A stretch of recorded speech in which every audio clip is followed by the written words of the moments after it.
लक्ष्मण का चरित्र क्या है? दंड है, दंड समान भयउ जस जाका। लेकिन एक बात आपको बताएं, जिस दंड में पताका हो उस दंड के आगे सब झुकते हैं। झुकते कि नहीं झुकते बोलो? और यदि पताका हट जाए तो उस दंड के आगे लोग झुकते नहीं है, फिर भागते हैं। बिना पताका के दंड को देख के लोग भागते हैं कि नहीं भागते हैं? ओ भैया लाठी वाला आ गया, भागो भागो भागो भागो, लाठी वाला आ गया है ना। और जिसमें झंडा लग जाता है दंड में, डंडे में झंडा, ईमानदारी से बताओ भयमुक्त हो जाता है वही व्यक्ति कि नहीं? और वहीं सिर झुका लेता है, झुका लेता है कि नहीं? बस यही तो बात है, याद रखना। बिना झंडे के वो दंड उद्दंड है उद्दंड के नहीं? क्योंकि झंडा हट गया, अब स्वतंत्रता आ गई। लेकिन झंडा यदि है तो वो दंड क्या बात है, बंधनीय हो गया कि नहीं? सावधान, इस शरीर को भगवान से जोड़े रहना। अगर ये शरीर तुम्हारा भगवान से जुड़ा रहेगा तो सारी दुनिया तुम्हारे सामने आकर के नतमस्तक हो जाएगी। यही प्रभाव है भगवान के स्वरूप का, भगवान के दिव्यतम भक्ति के प्रभाव का। यही है, भगवान से जुड़े रहो तो सारी दुनिया नतमस्तक हो जाएगी, और भगवान से दूर हुए तो उद्दंडता आ जाएगी कि नहीं? उद्दंडता। अनुशासन ये क्या करता है? झंडा अनुशासन देता है। बोलो देता है कि नहीं देता है? अनुशासन देता है।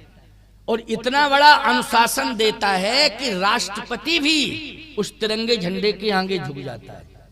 बोलो इतना बड़ा अनुशासन है, किसमें है? झंडे में है कि नहीं?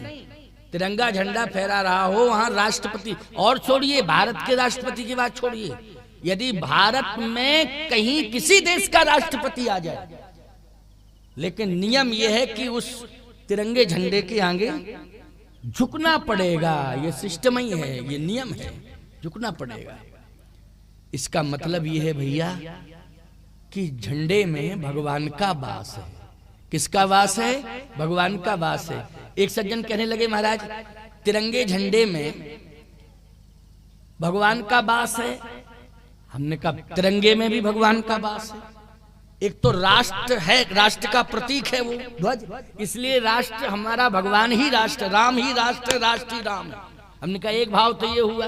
बोले नहीं, जैसे झंडे में अगर हनुमान जी बन जाते, भगवान विष्णु बन जाते, राम जी बन जाते, कृष्ण जी बन जाते, लेकिन तिरंगे झंडे में तो 3 रंग हैं और बीच में एक चक्र बना हुआ है। बोले, हमने कहा तुम्हारी आंखों पर पट्टी चढ़ी है अज्ञानता की। बोले कैसे चढ़ी अज्ञानता की पट्टी? हमने कहा तुम्हें उस तिरंगे झंडे में भगवान दिखाई नहीं दे रहे हैं।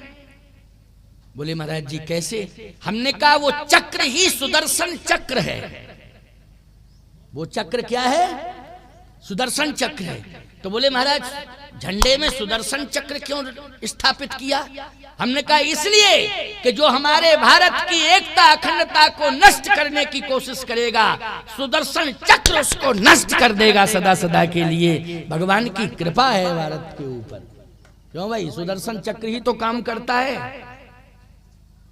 जो हमारे भक्तों पर आक्रमण करे, भगवत संबंधी व्यवस्थाओं पे आक्रमण करे, तो भगवान का चक्र सुदर्शन उसकी पंचायत निपटा देता है कि नहीं निपटा देता? बोलो, ये भगवान विष्णु का सुदर्शन चक्र है। इसलिए भारत की रक्षा करने के लिए ये तिरंगे झंडे के मध्य स्थापित किया गया है। और बोलो भैया बड़ी बड़ी आपदाएं विपदाएं भारत के ऊपर आई, लेकिन बोलो भगवान ने रक्षा की कि नहीं की? रक्षा की नहीं की? सन 62 की घटना जब चीन और भारत में युद्ध हुआ था ना, कितना भयंकर विकराल स्वरूप था बोलो भैया। लेकिन याद रखना, दतिया पीताम्बरा पीठ पर भारत की रक्षा के लिए किए महायज्ञ किया था। पूज्य स्वामी जी महाराज ने, बगुलामुखी माँ की बड़ी कृपा थी उनके ऊपर, बहुत बड़े तपस्वी थे। बुंदेलखंड की भूमि में दतिया है ना, वहां पीताम्बरा पीठ है, आज भी वो यज्ञशाला बनी हुई है प्यारे। उन्होंने यज्ञ का अनुष्ठान करके समग्र तीर्थों में उस समय यज्ञ हुए थे भारत को विजय दिलाने के लिए। तो मैं तो ये कहता हूं कि इतनी बड़ी आपत्ति विपत्ति में भी हमारा भारत सुरक्षित हो गया था उस समय। कारण क्या था? हमारे वीर जवानों ने बलिदानियां तो दी थी, लेकिन भारत की अस्मिता की रक्षा करने के लिए भगवान विष्णु का सुदर्शन चक्र आगे आ गया था प्यारे, और भारत के अस्तित्व को बचा लिया था। तिरंगा झंडा हमारा फहरता रहा। बोलो फहरता रहा कि नहीं फहरता रहा? चीन वाले इसको हटा नहीं पाए, झुका नहीं पाए। हमारा तिरंगा बराबर फहरता रहा, उसकी अस्मिता अस्तित्व सुरक्षित रहा कि नहीं रहा? और अब तो इतना बड़ा प्रभाव भारत का बन गया है कि चीन को तो हम चीनी समझ के ही पी गए। क्यों भाई, पी गए कि नहीं पी गए? हाँ, चीन को। इसलिए भैया मैं कहना ये चाहता हूं कि हमारे भारत के ऊपर भगवान की बहुत बड़ी कृपा है। अखिल ब्रह्मांड नायक है वो, लेकिन विशेष कृपा भारत के ऊपर है। और तुम सब भारतवासी हो, तुम्हारे ऊपर है विशेष कृपा। बोलो है विशेष कृपा कि नहीं? साधु संतों की भी विशेष कृपा है आपको, साधु संतों की। हाँ, अच्छा एक बात बताओ, आंदोलन किसने चलाया था स्वराज्य स्थापित करने के लिए? संतों ने चलाया मिलके कि नहीं? उसमें गांधी जी का नाम आता है, यद्यपि उनके नाम में महात्मा शब्द जुड़ा है। उनका नाम तो मोहनदास करमचंद गांधी नाम यह है उनका, लेकिन मोहनदास करमचंद कहीं नहीं लिखा है, महात्मा गांधी केवल। क्यों भाई? महात्मा जितने नोट हैं उन नोटों पर भी गांधी जी की फोटो है और लिखा है महात्मा। किसी भी नोट पे हमने मोहनदास करमचंद लिखा नहीं देखा, महात्मा गांधी। और पहचान बच्चा भी थोड़ा सा जैसे उसे होश आता है और थोड़ा बौद्धिक क्षमता बढ़ती है तो महात्मा गांधी कहो तो समझ लेता है, वही महात्मा गांधी। क्यों? अभी छोटे से बच्चे को नोट दो, उससे कहो बेटा इसमें महात्मा गांधी की फोटो कहाँ है, तो वहीं उंगली रखेगा वो, वहीं रखेगा उंगली। रखेगा कि नहीं रखेगा? वहीं उंगली रखता है। महात्मा गांधी, महात्मा के नाम से आंदोलन हुआ। महात्माओं का बहुत बड़ा योगदान रहा। विनोबा भावे जैसे संत, बोलो भाई जुड़े रहे कि नहीं जुड़े रहे?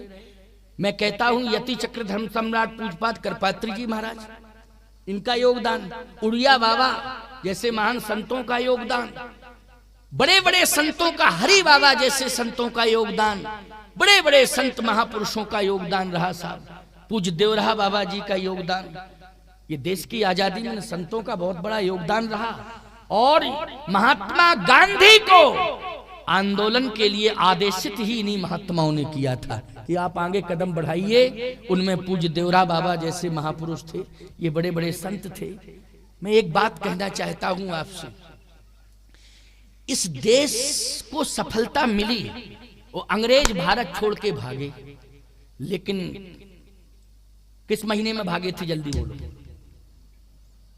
जितने महीने हैं उन महीनों में ये बताओ तुम कि किस महीने में अंग्रेज भागे?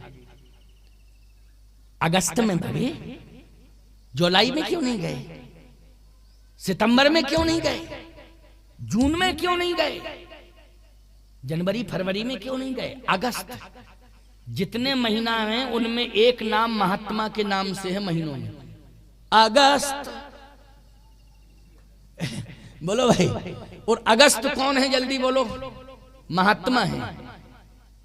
जब अगस्त में आंदोलन ने तेजी पकड़ी और अंग्रेजों ने आपातकालीन बैठक बुलाई कि अब तो भागना ही पड़ेगा, अगस्त आ गया।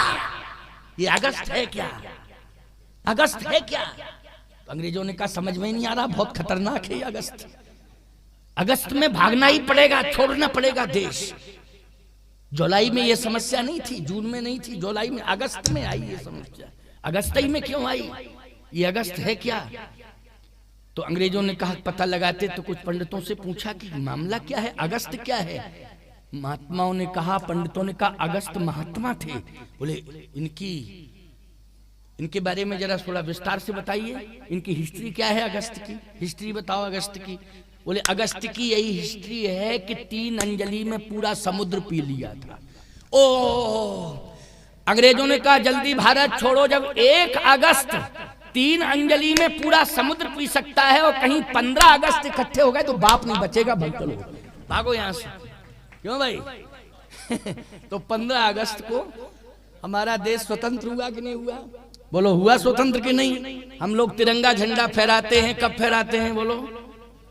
15 अगस्त को। झंडा ऊंचा रहे हमारा, विजयी विश्व तिरंगा प्यारा, झंडा ऊंचा रहे हमारा।